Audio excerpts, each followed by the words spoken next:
So I remember during the early days of investing, it was hard to visualize the impact that I was actually having on my portfolio with small amounts of money. You see, there's several theories online and articles that have been posted around the impact of investing as little as $5 every single day. You see, it goes something like the following. If you were to be a coffee drinker and you're spending $5 every single day on coffee, you're going to Starbucks, Dunkin' Donuts, what have you, you're spending $5 a day. Over the course of a month, that adds up to be $150. Now, in your mind, it might not seem like a significant amount of money, but over the span of 40 years, how much did you then spend on coffee? Well, that would be $72,000. And that's assuming that there's no inflation. And instead, you just invested that $5 a day and got the average stock market return of 9% annually.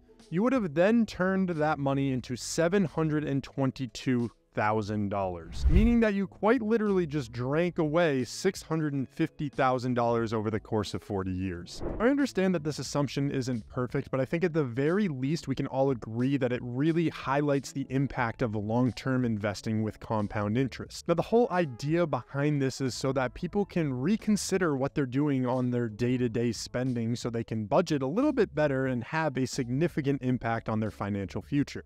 So it wasn't too long ago that I realized that I was letting myself slip when it came to my personal investments. Now, I was still investing in my 401k, getting my company match, but I wasn't putting as much into the market as I would like to. So I decided to practice what I preach. 190 days ago, I started investing $5 every single day into Vanguard's total stock market index, and I want to talk about some of the results that I've seen so far. One of the coolest things about me investing $5 every single day is that it hasn't necessarily been coming out of my pocket.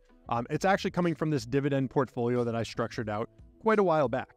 And so you can see my buying power is at $82.35. Now, those have all come from dividend payments that I've received from this portfolio. As I scroll down, you'll notice that there's a ton of dividend stocks in here. But the one that I've been investing $5 a day in is this ETF VTI right here. So I'm going to scroll down and I'll show you when I set up that recurring buy. I always like to go in and show you exactly what I'm doing. So I'm just going to continue scrolling. I'll actually go to the very bottom first because you'll see that I have a $341 purchase. So the numbers are going to be just slightly off in terms of what the return is. However, when I set up this recurring buy, it was January 25th of 2023. And you'll see that every single day as I scroll through here, excluding the weekends, so I might have to up the money a little bit that's going in if I want it to truly be every day, but it's been buying $5 worth of this stock. And again, it's been coming from dividends. So if I scroll over to the type, I'll go into dividends and you'll notice that, hey, these dividends have pretty much been increasing every single quarter because I continue to buy more and more shares of this ETF.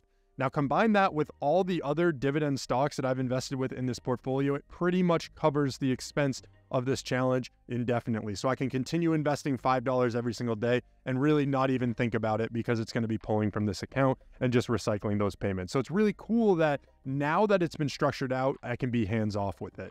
Now, if I go back into the sort of results here from VTI, I want to take a look at the chart and see what's been going on.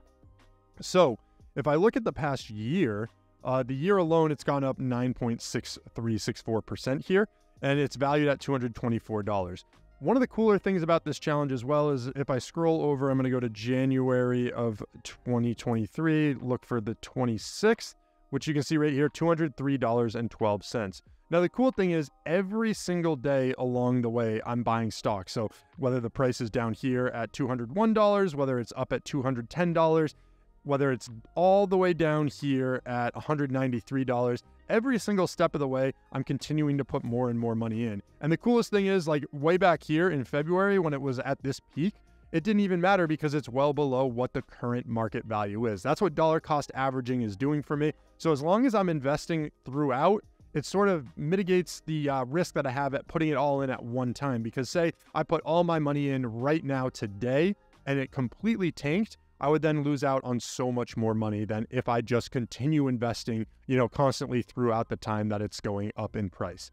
So looking at the overall return from January 26th all the way to August 1st of 2023, we're looking at a 12% return. So that's just half the year. There's still, I think, a ton of potential in terms of growth that we have through the rest of 2023 that we'll see, how the stock market does as a whole. But coming down and drilling into some of the stats here, today's return, I'm down $15 on this.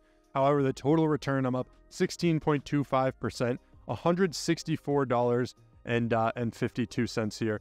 and you can see my daily buy structured out for the future. It's cool to identify that this $5 a day in just 6 months has earned me an additional $165. That'd be over a full month of, again, investing $5 every single day. And so you can already start to see the potential scalability of a challenge like this. Now, I will say that the number one thing you probably want to do if you are just getting started investing and you're investing $5 a day, especially if you're doing it in something like a dividend portfolio, the best possible way to go about it would be investing in a Roth IRA, where the money is actually going to be growing completely tax-free. To set up a Roth IRA, it's as simple as getting a brokerage app like this one from Robinhood, clicking on the middle icon in the bottom of the screen, and then go ahead and get started. You can then select Roth IRA from this menu.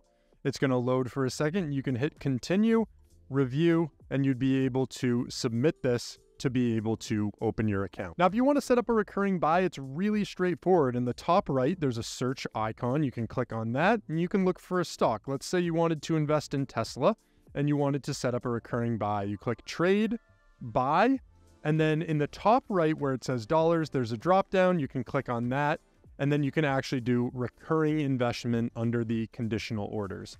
Once you set that, you set the cadence, and you can see every market day, every week, every 2 weeks, every month, but we'll go ahead and click every market day here. You would then set your value, say it's $5 a day, continue, you select where you want it to come from. So I got my bank account here, or I have my brokerage buying power, which is where my dividends are filtering into. So I would probably select that one. I would click continue, set this up as backup in case the dividends run out, click continue again. I'm able to review and then swipe up, and that completely would set this up. So it's really, really straightforward. Watch this video and you have the slightest inkling that you could maybe afford investing $5 every single day. I would say the best thing you have on your side is time, because you see, me starting in my 20s, when I'm now approaching retirement age in my 60s, this $5 a day that I structured out in January of 2023 is going to be astronomically higher when I'm approaching my retirement age 40 years from now in my 60s. And this account, like at the beginning of the video mentioned, could have potentially over $900,000. Now, it'd be super crazy to look back and see that happen, but you know, maybe it will. And anyways, thank you so much for checking out this video, guys. If you made it this far, leave me a like. Appreciate it. Get me back in that algorithm and let's start pumping.